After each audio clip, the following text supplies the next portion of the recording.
We're with Western Oregon coach Jim Shaw, tournament MVP Devon Alexander, and sophomore guard Alex Roth. The Wolves have just beaten Alaska Fairbanks 78-71 in the GNAC tournament championship game. Coach, let's talk to you. 4 ties, 17 lead changes, just a monster of a game. Just your opening thoughts, please.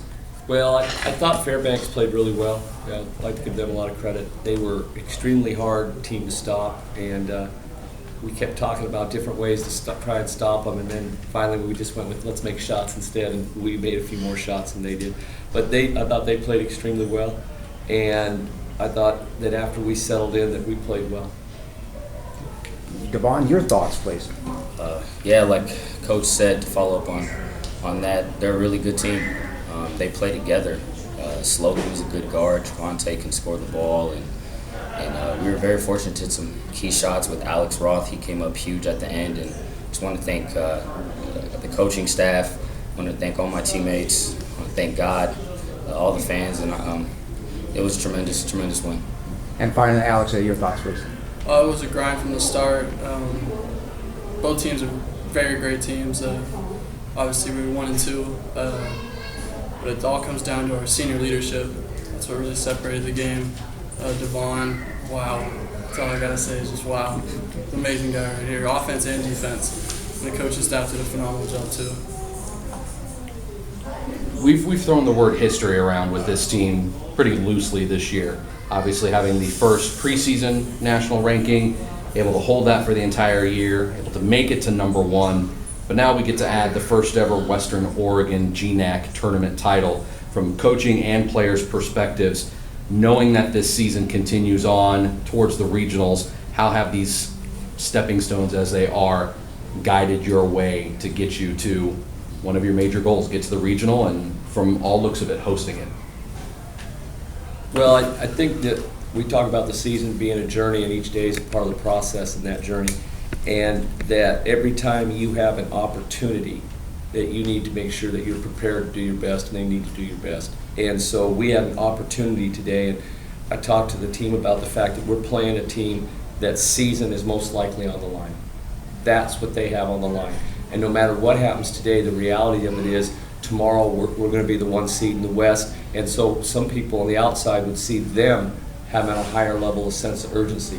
But I said that's not reality if we try to seize the opportunity.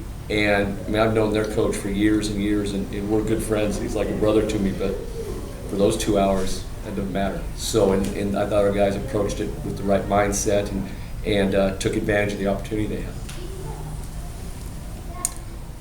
Yeah, to touch on what Coach said, he really pushes us in practice, and this journey has been so hard, but I'm thankful for it.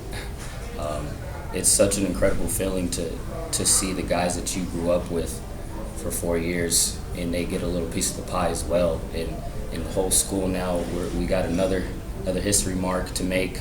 We're in the regionals, and I'm just thankful. And it's going to be a process, but we're not done yet. We're not satisfied. Alex, we've thrown, again, the word journey around, and you definitely have one that if you were to put it on a screenplay would sell a lot of tickets at movies. There have been some games where you've thrown up 18 points. You've done that 3 times this year. You've led the team on a couple of occasions. There have also been games where you get a handful of minutes, but you're cheering from the bench. Today, take us through the mindset of knowing just what was on the line and getting those open shots and the process of just putting them through the net. Well, it's a senior-led team. I know my role. It's these guys' team. I'm an outsider on looking in, but I give it all the credit. They welcome me with open arms. Games like today, it's just coaches have faith that I'm going to get in and knock shots and hopefully play an FD that I don't get subbed out. And that's it.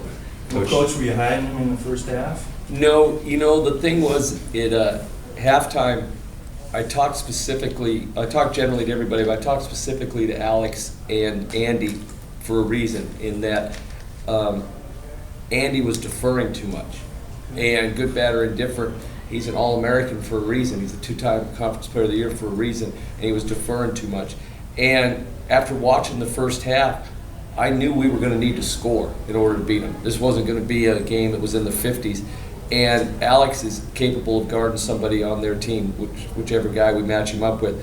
But I saw a different look in his eyes. I saw a concentration on what I was saying. And I knew that if he locked in mentally, that he was good enough physically to make a difference in this game because of his ability to make plays at the offensive end. He can do things I can't coach. And so those were the two guys that subtly I was hoping to get going for the second half. Maybe it wasn't quite as subtle with Andy. But I knew we needed both of those guys because the flow of the game was such that we weren't going to win unless we weren't going to win scoring 31 points in the second half. Coach, you gave up 87 against them last time. You held them to 71 this time. Do you have any change in plan, or just the guys buckling down a little bit more out there defensively?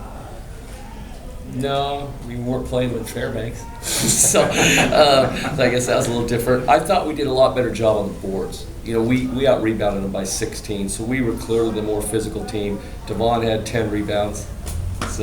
And we were more physical, but I just think it was the guys having a desire to finish this part of the process, this step in the journey, and because they knew, I was honest with them, coming up here we were going to be the one seed in the West.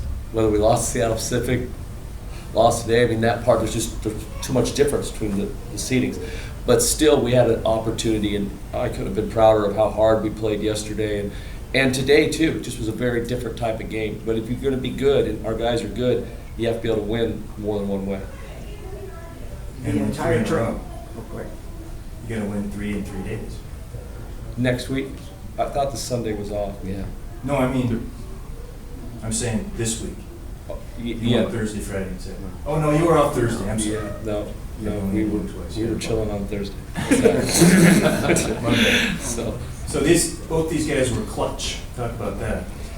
well, Devon's just a very clutch player. That's part of his identity, and I can't remember what game it was, a couple games back, where we rested him a little bit, and down the stretch, he just, bam, he gave a huge punch. And so, at around the 9-minute mark, I can't remember exactly when, he probably can, because he didn't want to come out, I took him out for 2 minutes because I thought, you know what, this game's not going to get decided between the 9 and the 7-minute mark, and I want him to have a punch down the stretch. And he had a punch down the stretch. Just good coaching. No, it's good playing. I've done both. I know which. Coach, this entire tournament, 5 games, your 7-point margin, that was the widest margin of winning in the entire tournament. Talk about this whole parity in the tournament and up and down in the conference as well. Yeah, I think in March, everyone's got a lot of skin in the game. And so you're going to take people's best shot, and all the teams were pretty good, and there's not a lot of margin. I mean, we've beaten Seattle Pacific 3 times, twice in overtime by a point, and Fairbanks we beat by 5. They beat us, I think, by 7. We beat them by 7. But today's game was probably closer than a 7-point game. So I just think that that's one of the things I'm proudest of, is that as much parity as there is, we won the league by 3 games outright. And the only 2 games we lost were in Fairbanks, the team that took second, and at Central to the team that was pretty good too, and maybe a game that we let get away a little bit.